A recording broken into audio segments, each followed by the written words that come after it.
Imagine witnessing a moment so monumental that it completely changes the entire trajectory of your life. Well, that happened to me when I was 4 years old.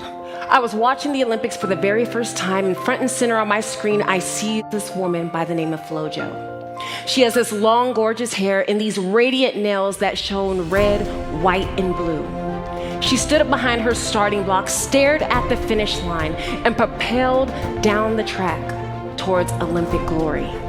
When she crossed the finish line, she had just broken the Olympic record in 10.62 seconds, and she was led to an Olympic podium where they put a gold medal around her neck, and then they played the United States national anthem for the entire world to hear. At that moment, I was hooked. I knew that I wanted Olympic glory just like her. So I go to my mom and I say, "Mom, what's it gonna take for me to be like this FloJo lady?" And she said, "Hard work, perseverance." I said I was 4, right? Did she remember I was 4? But as time went on, it was my mom who was right.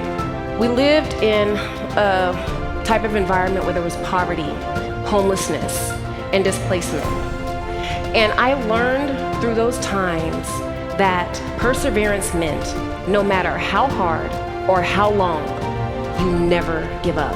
I held on to my faith in athletics because I knew that that was truly the only way I was gonna break this cycle of poverty in my life. When I reflect over the last 2 years, I know that sharing my story in my most vulnerable moment was the key. It wasn't a moment where I had perfect FloJo nails. I didn't have perfect FloJo hair. I realized that who I was before cancer was transfixed on wanting to beat everyone. I needed everybody to know my name. I wanted them to know I was great. But the me who emerged from that cancer journey was one that understood that the fight of my life was not just for myself, that there's a tremendous amount of pride fighting for everyone else.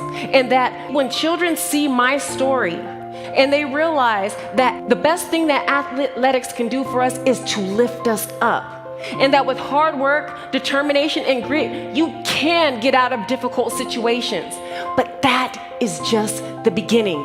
When we step back and realize that we are stronger together and we take up the plight of our brothers and sisters, we are truly understanding the meaning of life. In a time when we are inundated with self-help and selfies and self-this and self-that, we are missing out on a huge opportunity to fight for one another, to tap into an infinite source of strength and power that will propel us all. I just want you to understand that when we fight for one another, we're fighting for a greater cause that has a deeper fulfillment that will change the world. I will tell you that of all the years and shows that I have done, and every theme for every show that I've done, the single common denominator that I've found that every human being is looking for is validation.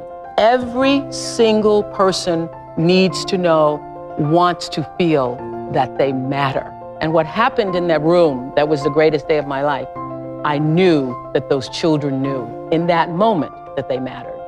And so I encourage you, it's exciting to be able to write a check.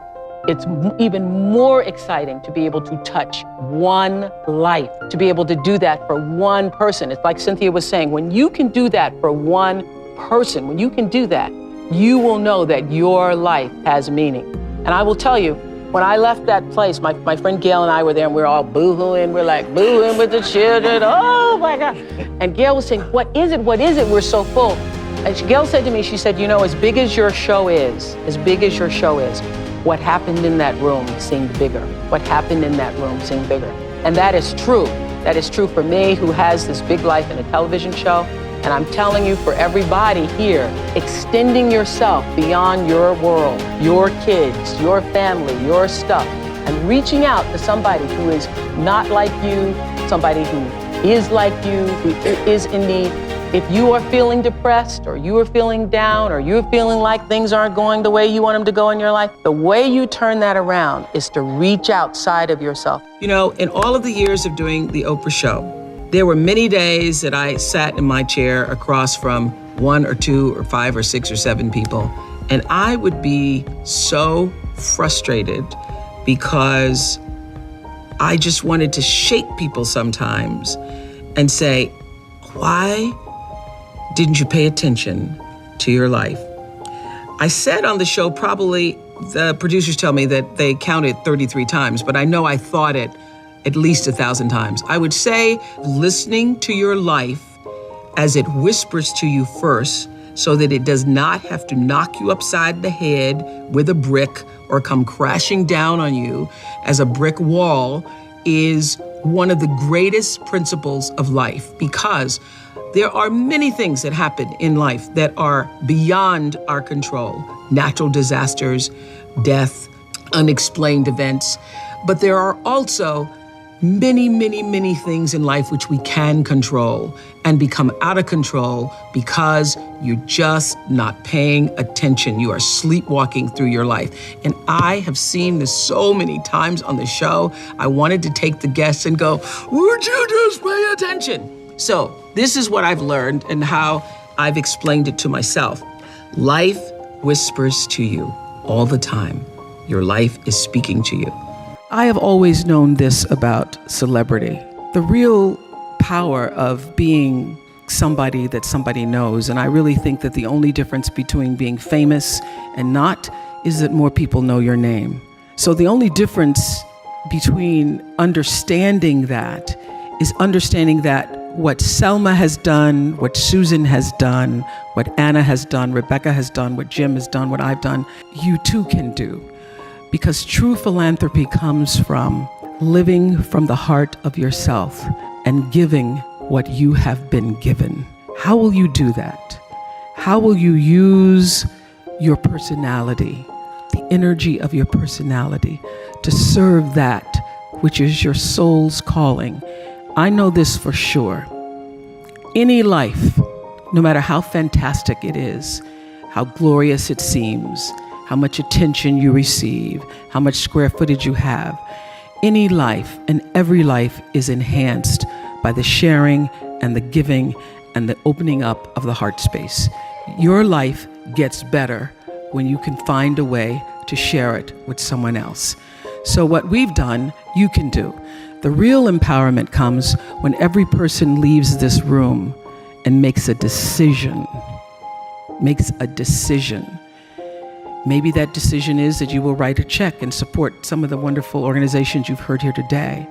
But the true decision is, how will you use yourself? How will you use everything that you have been given to serve that which is greater than yourself? How will you use that to become truly, authentically empowered?